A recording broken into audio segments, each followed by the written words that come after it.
Good morning, Kaberks. Chris Cusinero po. Magandang umaga sa inyong lahat. Magtitimpla lang ako ng kape bago ko pumasok sa trabaho. Nag-almusal na ako. Si Angelo nag-almusal na rin. At mamaya pa yung pasok ni Angelo sa work. Mauuna na akong pumasok sa work kasi malayo pa yung biyahe natin. Pag nagtimpla ako ng kape, laging may cinnamon. Cinnamon to. Cinnamon powder. Bango na ito.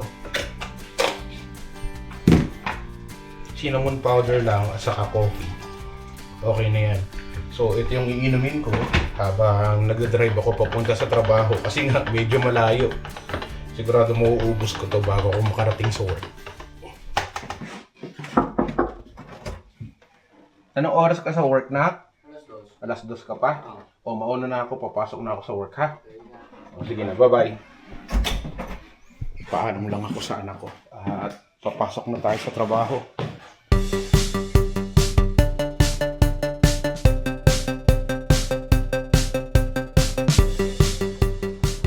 Nung isang araw lang pala maganda yung weather. Ngayon balik na ulit sa makulimlim na panahon. Pero mas okay na to kaysa nung mga nakaraang araw na parang halos araw-araw babagyo. Pero ngayon makulimlim lang. At kahit pa paano may araw pa rin na nararamdaman yung ating katawan. Ayos. May init pa rin yung ating katawan. Anyway, tara na. Papasok na ako sa trabaho. Ito na yung ating kape. Meron akong 1 oras na allowance palagi kapag pupunta ng trabaho. Kasi minsan inaabot ka ng traffic. So inaabot ng 1 oras. So may mga ginagawa sa daan. So talagang mahirap yung makipagsapalaran mo pag malayo yung trabaho mo. Kailangan may allowance ka na oras. But anyway, may 1 oras pa naman tayo coming to work, so tara, biyahe na tayo papunta sa trabaho. Wala namang madaling trabaho, kahit saang sulok ka man ng mundo. Kikitain mong pera, pagpapawisan mo, patas na laban saan man patungo. Canada, Amerika o Australia, Hong Kong, Dubai o Africa, Taiwan, London o Saudi Arabia, Pinoy ang palagi mong makikita. Kaya pangarap mo ay tuparin, para sa pamilya mo na rin ang tagumpay mapapasa atin din. Sama ng sipag-tiyaga at dalangin. Finally, nakarating na tayo dito sa bahay after mahigit kalahating oras. Mainit pala. Magubad na lang ako ng itong ko. Init.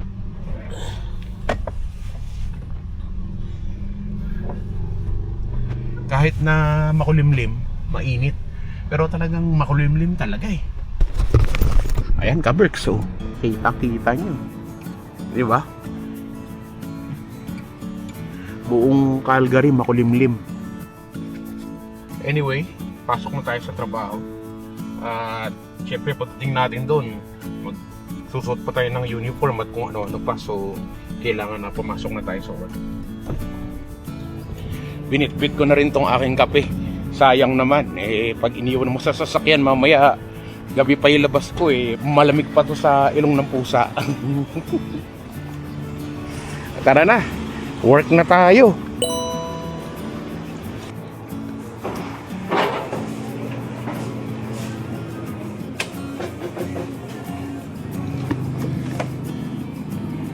How are you? How's everything? Good?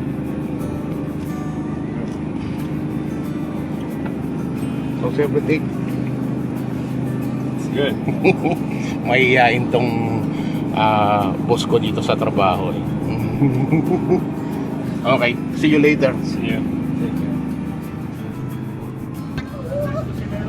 Sir, kumusta po? Kumusta kayo? ang ginagawa niyo dito? Nagpawakan pa lang. Talagang Napanood ka. Oo, 2 araw. Oo naman, no problem.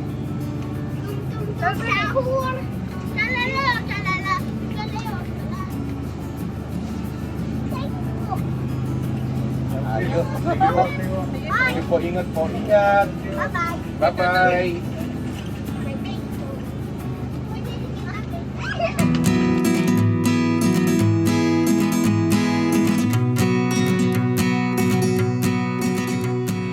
So finally mga ka-Berks, natapos na rin yung trabaho natin sa maghapon. At oras na para umuwi tayo.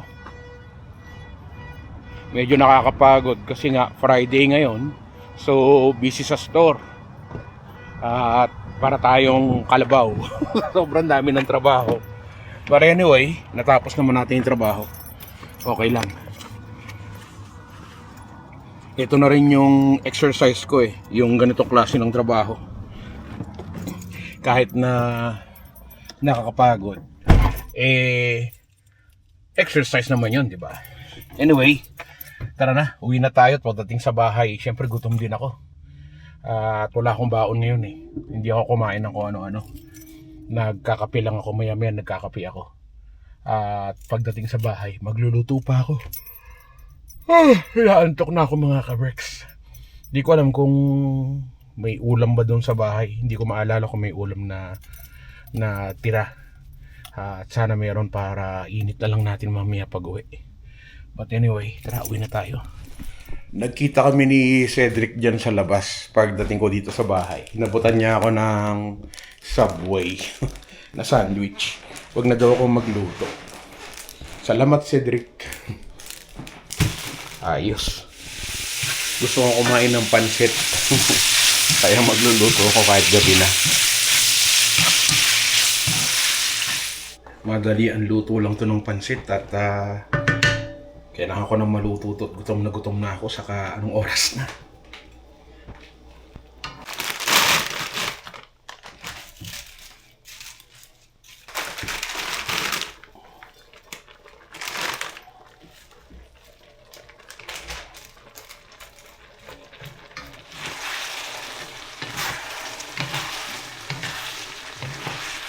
Ang dami ko ngang nilutong pansit kasi gusto ko kakain ako ng pansit ngayon. Tapos yung kaibigan natin dyan sa baba sa basement, bibigyan ko ng konti.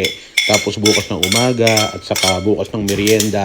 Tapos yun na rin ang baon ko sa trabaho bukas ng gabi. Kung may matira pa sa mga pansit na yan, ilalagay ko lang dito sa ref. Tapos pagkagaling ko sa trabaho bukas baka yan na rin yung dinner ko. Kaya nga para sa mga bago nating followers, marami talaga akong magluto kasi nga iniista ko dito sa bahay para pag gutom kami ni Angelo, iinitin na lang namin yung pagkain sa microwave. Saka pagpansit talaga yung pagkain ko, maski almusal, tanghalian, hapunan, merienda, lahat ng pwede mong kainan ng oras, talagang kakain ako ng pansit at hindi ko pagsasawaan yung mga yan. Ano man ang hamon ng buhay, palagi ka lang sumabay.